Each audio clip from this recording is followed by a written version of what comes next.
Praise the Lord, hallelujah. परमेश्वर का धन्यवाद हो इस सुंदर शाम के लिए।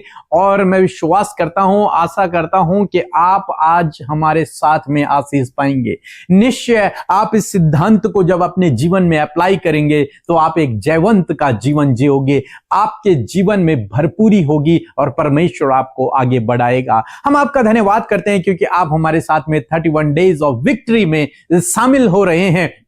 इस जयवंत जीवन की कुंजियों को हम लोग सीख रहे हैं और इन 31 दिनों में प्रभु आपको बहुत आगे बढ़ाएगा। आत्मिक रूप से आप मजबूत होंगे और आने वाला 2025 नया साल, उस नए साल को आप जयवंतता में जीने पाओगे। और जैसा कि आप जानते हैं कि आज 7वां दिन है और 7वें दिन में हमने देखा कि जो दूसरों की खेती सींचता है परमेश्वर उसकी खेती सींचता है। जो दूसरे की सहायता करता है परमेश्वर उसकी सहायता करता है। जो दूसरे की मदद करता है परमेश्वर उसकी मदद करता है। जो दूसरों को आगे बढ़ाता है परमेश्वर उसे आगे बढ़ाता है। इसी सीरीज में हम लोग आज इसका सेकंड पार्ट देख रहे हैं। एक वचन हम लोग पढ़ेंगे, नीति वचन की किताब 19 अध्याय और 17 पद लिखा है, जो कंगाल पर अनुग्रह करता है वह यहोवा को उधार देता है। जब आप किसी कंगाल की मदद कर रहे हैं, जब आप किसी जरूरतमंद की मदद कर रहे हैं, किसी की सहायता कर रहे हैं, लिखा है कि वह यहोवा को उधार देता है। कितनी बड़ी बात है। हम परमेश्वर को कुछ नहीं दे सकते, लेकिन यहां पर बाइबल कहती है कि तुम जब दूसरों की मदद करते हो, दूसरों की सहायता करते हो, तो तुम परमेश्वर को उधार देते हो। और बाइबल कहती है वो किसी का उधार नहीं रखता है, वो किसी का उधार नहीं रखता है, हमारा परमेश्वर। इसलिए वो क्या करता है, आगे लिखा है, वह अपने इस काम का प्रतिफल पाएगा। जो काम उसने किया है भलाई का, उसके बदले परमेश्वर उसे उसके जीवन में प्रतिफल उसे देगा। क्योंकि उसने जब दूसरे के साथ में भलाई की है तो उसने दूसरे से नहीं बल्कि परमेश्वर से भलाई की है और उसने परमेश्वर को उधार दिया है। और परमेश्वर किसी का उधार नहीं रखता, इसलिए परमेश्वर क्या करेगा, उसके उस काम का प्रतिफल परमेश्वर उसे देगा। मैंने सुबह की प्रार्थना में आपको बताया था कि यीशु मसीह जब सिंहासन पर विराजमान होंगे तो कहेंगे, जो तुमने इन छोटे से छोटों के साथ में किया वो तुमने मेरे साथ में किया। परमेश्वर को आप उधार देते हैं जब आप दूसरों के साथ में भलाई करते हैं। और प्रभु यीशु मसीह कहेगा, क्योंकि तुमने ये काम किया है इसलिए तुम इस राज्य के अधिकारी हो जाओ। प्रतिफल परमेश्वर आपको देगा। आपकी भलाई का प्रतिफल देने वाला परमेश्वर है। हो सकता है आज आप भलाई कर रहे हो लेकिन आपको प्रतिफल न मिल रहा हो, कोई बात नहीं, आप चिंतित मत होइए। परमेश्वर है जो आपको प्रतिफल देगा। आप उस व्यक्ति के साथ में भलाई नहीं कर रहे हैं बल्कि आप परमेश्वर के साथ में भलाई कर रहे हैं। आप परमेश्वर को उधार दे रहे हैं और परमेश्वर किसी का उधार नहीं रखते। परमेश्वर तुम्हें उस कार्य का प्रतिफल अवश्य देंगे। ऐसा नहीं हो सकता कि परमेश्वर आपको उस भलाई का प्रतिफल न दें। परमेश्वर अवश्य देंगे, ठीक समय पर आपको उसका प्रतिफल मिलेगा, ठीक समय पर। हो सकता है आज आपने भलाई की, कल आपके साथ में बुराई हो जाए। वही व्यक्ति जिसके साथ में आपने भलाई की वही आपके लिए बुरा बन जाए, लेकिन ठीक समय पर आप परमेश्वर की ओर से प्रतिफल को देखोगे। ठीक समय पर आप परमेश्वर की ओर से उपाय को देखोगे, प्रबंध को देखोगे, सहायताओं को देखोगे, अपनी सुरक्षा को देखोगे, बढ़ोतरी को देखोगे। ठीक समय पर परमेश्वर उसका प्रतिफल आपको निश्चय देगा। एक वचन और पढ़ते हैं, नीति वचन की किताब उसका 22 अध्याय 9 पद लिखा है, दया करने वाले पर आशीष फलती है क्योंकि वह कंगाल को अपनी रोटी में से देता है। जो दूसरों को खिलाता है, जो दूसरों पर दया करता है, बाइबल कह रही है उस पर आशीष फलती है। वो आशीषित होता चला जाता है, वो सफल होता चला जाता है, वो प्रतिष्ठित होता चला जाता है। हम लोग देखते हैं रूत के जीवन में, रूत ने अपनी सास के साथ में भलाई की। जब उसकी सास का सब कुछ समाप्त हो गया, बेटे मर गए, पति मर गया, बड़ी बहू ने छोड़ दिया, लेकिन रूत ने कहा नहीं, मैं तुझे नहीं छोड़ूंगी। तो उसने भलाई करना शुरू किया अपनी सास के साथ में। और जब उसने भलाई को किया, परमेश्वर ने उसे प्रतिष्ठित किया, परमेश्वर ने उसे आशीषित किया, परमेश्वर उसने उसे महान किया, यहां तक महान किया कि वो दाऊद की परदादी हुई और यीशु मसीह उसी के घराने से पैदा हुए, रूत के।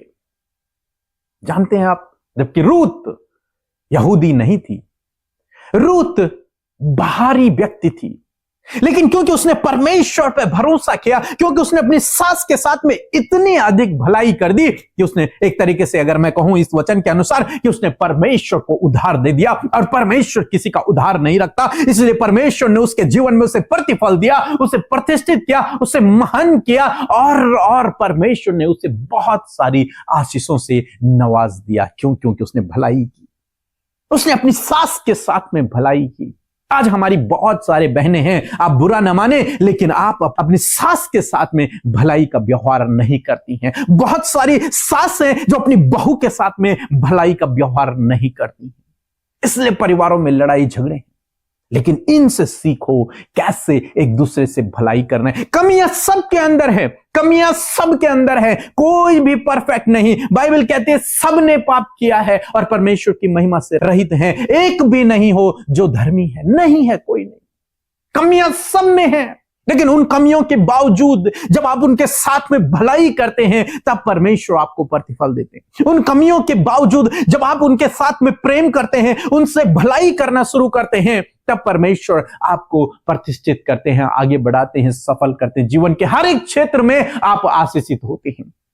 बाइबल कह रही है आप अपनी बहू के साथ में नहीं, आप अपनी सास के साथ में नहीं, आप अपने पति के साथ में नहीं, आप अपने पड़ोसी के साथ में भलाई नहीं कर रहे, आप परमेश्वर के साथ में भलाई कर रहे हैं। आप परमेश्वर को उधार दे रहे हैं, परमेश्वर उसका प्रतिफल देगा। आपकी बहू उसका प्रतिफल नहीं देगी, आपकी सास उसका प्रतिफल नहीं देगी, आपका पति उसका प्रतिफल नहीं देगा, आपकी पत्नी उसका प्रतिफल नहीं देगा, आपका बॉस उसका प्रतिफल नहीं देगा, आपका पड़ोसी उसका प्रतिफल नहीं देगा, आपका दोस्त उसका प्रतिफल नहीं देगा। उसका प्रतिफल देने वाला परमेश्वर है और ठीक समय पर आपको उसका प्रतिफल मिलेगा। इसलिए भलाई करना न छोड़े, भलाई करते रहें। हम बाइबल में एक स्त्री के विषय में पढ़ते हैं, प्रेरितों के काम उसके 9 अध्याय में, तबीता नाम की स्त्री के बारे में। उसके विषय में लिखा है कि वो भलाई किया करती थी, वो दान दिया करती थी, वो अपने आस पड़ोस के लोगों के साथ में भलाई का जीवन व्यतीत किया करती थी। जो विधवाएं थी, जो गरीब लोग थे, उनके लिए कपड़े बनाया करती थी, उन्हें कपड़े दिया करती थी, उनके लिए भलाई के कामों को किया करती थी, उनके लिए भोजन दिया करती थी, उनके लिए उनकी देखभाल किया करती थी, उनको दान दिया करती थी। एक दिन उसकी मृत्यु हो गई किसी बीमारी के चलते। जब उसकी मृत्यु हुई, उन्होंने उसे रख दिया, लेकिन परमेश्वर का काम देखो कि वहीं पास में पतरस है, ज्यादा दूर नहीं है पतरस।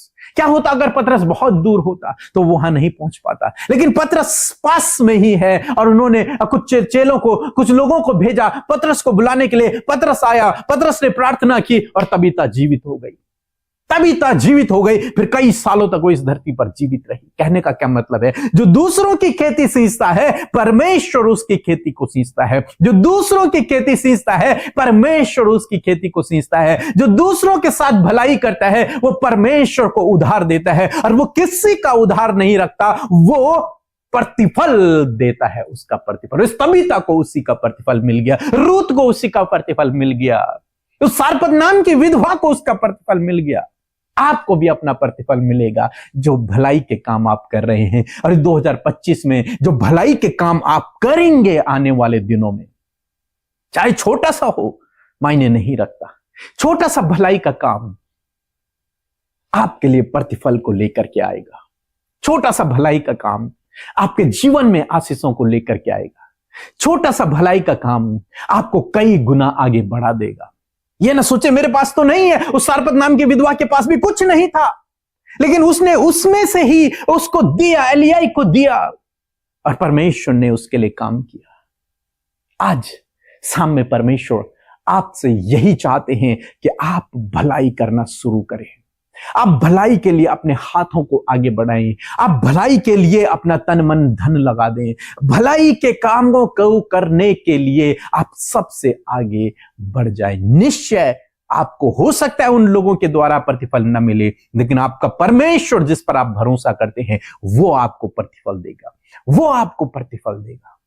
वो किसी का उधार नहीं रखता है। आप आशीषित होंगे, सफल होंगे, प्रतिष्ठित होंगे। ये 2025 आपके जीवन में ऐसे ही बड़े बड़े कामों को करने जा रहा है।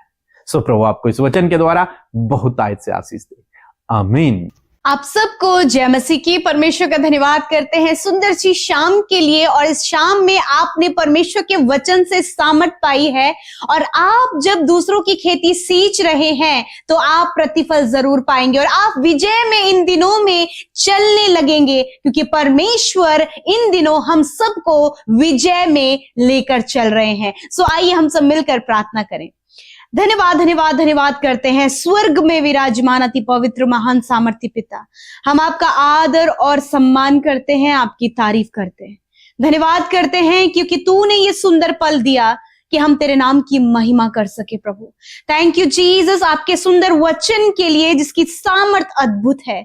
आपके लोग प्रभु वचन के द्वारा प्रभु आपकी प्रभु विक्ट्री को, आपके विजय को परमेश्वर अपने जीवन में देख रहे हैं, अपने परिवारों में प्रभु ये विक्ट्री को देख रहे हैं, अपने जीवनों में, अपने बच्चों के जीवन में एक बड़ी विक्ट्री को ये देख रहे हैं। Thank you Jesus for your wonderful word Lord. धन्यवाद उस खूबसूरत वचन के लिए जो कि प्रभु आपके लोगों के जीवन को ट्रांसफॉर्म कर रहा है पिता, आपके लोगों के जीवन को बदल रहा है पिता। थैंक यू जीसस आपके सुंदर वचन के लिए। धन्यवाद कि तू प्रार्थना सुनकर उत्तर देता है, और आज जितनों ने अपनी विनतियों को आपके आगे रखा, धन्यवाद कि प्रभु तेरे कानों में तेरे लोगों की दुहाइयां पड़ी हैं और तू उत्तर देता है। परमेश्वर वचन के लिए धन्यवादी है कि जो दूसरों की खेती सींचता है प्रभु तू उनकी खेती सींचता है। परमेश्वर प्रभु धन्यवाद करते हैं कि प्रभु जब पिता परमेश्वर जो भलाई परमेश्वर पिता ये भाई बहन प्रभु जी अपने परिवार में दिखाते हैं, अपने जॉब करने वाले जगह में जो भलाइयां दिखाते हैं, अपने सास के प्रति, अपनी बहू के प्रति प्रभु जो भी भलाइयां ये दिखा रहे हैं, प्रभु तेरा वचन कहता है कि जो ऐसा कार्य करता है वो परमेश्वर को उधार देता है और वो इस सब कामों का प्रतिफल प्राप्त करेगा।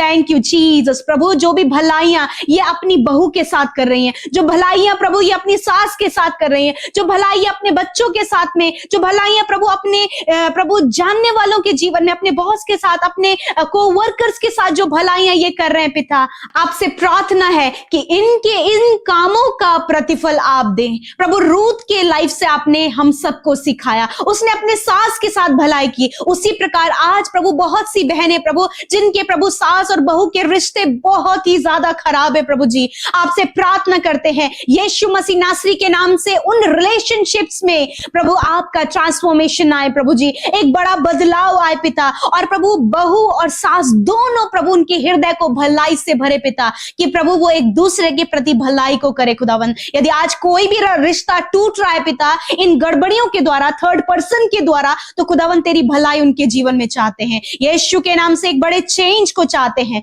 यीशु के नाम से सिचुएशन बदल जाए, पारिवारिक सिचुएशन बदल जाए, रिश्तों में एक दूसरे को देखने का नजरिया बदल जाए यीशु के नाम से। Thank you father, thank you Jesus. परमेश्वर प्रभु जिस प्रकार तबीता प्रभु जी अन्य लोगों के साथ में अपनी भलाइयों को दिखाती, उसी प्रकार ये भाई बहन भी प्रभु जी जो प्रभु किसी भी योग्य नहीं, प्रभु जिनका कोई नहीं, प्रभु जिनका कोई सहारा नहीं, जिनको उठाने वाला, उत्साहित करने वाला, मोटिवेट करने वाला कोई नहीं, प्रभु तेरे ये बेटे बेटियां जिनके अंदर तूने ये वचन रूपी बीज बोया है, उनके लाइफ में परमेश्वर पिता आपका कार्य प्रभु होने पाए, ताकि ये भाई बहन प्रभु जी एक तबीता के कैरेक्टर को लेकर परमेश्वर पिता प्रभु उन भलाइयों को कर सके, ताकि परमेश्वर प्रभु जी मेरे खुदावन ये अपने जीवन में उन प्रतिफलों को पा सके। थैंक यू फादर, जो कुछ भी प्रभु ये कर रहे हैं प्रभु, चाहे वो दिखता है और नहीं भी दिखता है, उसका प्रतिफल आपकी ओर से इन भाई बहनों को मिले। परमेश्वर प्रभु जी मैं धन्यवाद करती हूँ पिता। प्यारे प्रभु आज जितने भी लोग प्रॉब्लम में है पिता, पर्सनली बहुत ज्यादा प्रॉब्लम में है खुदावन, चिंतित है, शाम के समय में प्रभु दिन भर में प्रभु बहुत सी परेशानियों को इन्होंने सफर किया, महसूस किया खुदावन, परंतु तेरी उपस्थिति में वो सुकून और विश्राम है। प्रभु आप प्रतिफल दें पिता। प्रभु जब इन्हें लगता है कि कुछ गलत इनके जीवन से हो गया, प्रभु आप इन्हें चेंज करने के लिए प्रभु एक अच्छा जीवन दे परमेश्वर। Thank you father. आज जितनी विनतियां हैं प्रभु इनके बच्चों के जीवन परिवर्तित के लिए, एडिक्शन से छुटकारे के लिए, रिलेशनशिप बिल्डअप होने के लिए, आत्मिकता में बढ़ने के लिए, प्रार्थना के जीवन के लिए, हर एक विनती का उत्तर तूने हाँ आमीन में दिया है। Thank you father. हर एक डिस्टर्बेंस इसी वक्त इनके जीवन से चला जाए, लड़ाई झगड़े चले जाए, एडिक्शन चला जाए, डिप्रेशन, अकेलापन, हर प्रकार की नकारात्मक बातें इनके जीवन से चली जाएं यीशु के नाम से। I command negative things in the name of Jesus.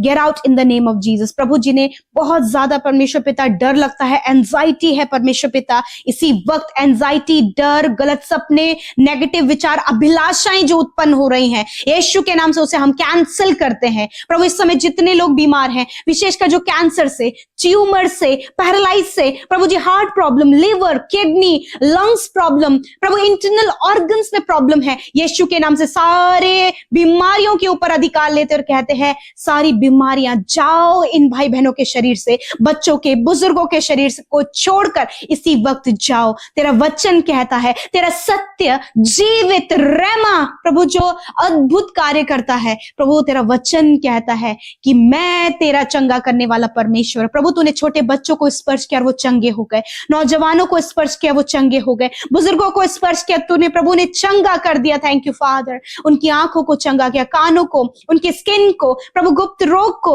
आपने प्रभु छुटकारा दिया है फादर। Thank you Jesus. प्रभु जिनके पैरों में सूजन है, शुगर बढ़ने के कारण प्रभु घाव बने हुए हैं, यीशु के नाम से उन घावों को चंगा होने की आज्ञा देते हैं। Thank you father. Thank you Jesus. जिन्हें बार बार चक्कर आते हैं, बार बार दौरे पड़ते हैं, प्रभु जिनकी याददाश्त कम हो रही है, जो प्रभु डीप मेंटली डिप्रेशन में है, यीशु के नाम से उन सारी प्रॉब्लम से कहते हैं get out in the name of Jesus. Father आज ये रिसीव करें, फादर ये रिसीव करने पाए in the name of Jesus. Father धन्यवाद करते हैं, हर एक नकारात्मक बातों को हम कहते हैं यीशु के नाम से जाओ इसी वक्त, यीशु के नाम से। Thank you father. धन्यवाद। सब कुछ हम आपके हाथों में सौंपते हैं और धन्यवाद करते हैं आज रात में अच्छी नींद से सुलाएं, कल का दिन तेरे लोग तेरे साथ में देखें और मजबूती से उस विक्ट्री में, ये विक्ट्री के प्रभु 31 दिनों में बड़ी सामर्थ पिता आपके लोगों के जीवन में उतर आए। Thank you father. Thank you Jesus. Relationship build होने पाए, रिलेशनशिप प्रभु ट्रांसफॉर्म होने पाए यीशु के नाम से। Thank you Jesus. सब कुछ तेरे हाथों में सौंपते हैं, यीशु के नाम से प्रार्थना मांगते हैं, सुने और ग्रहण करें। आमीन, आमीन और आमीन।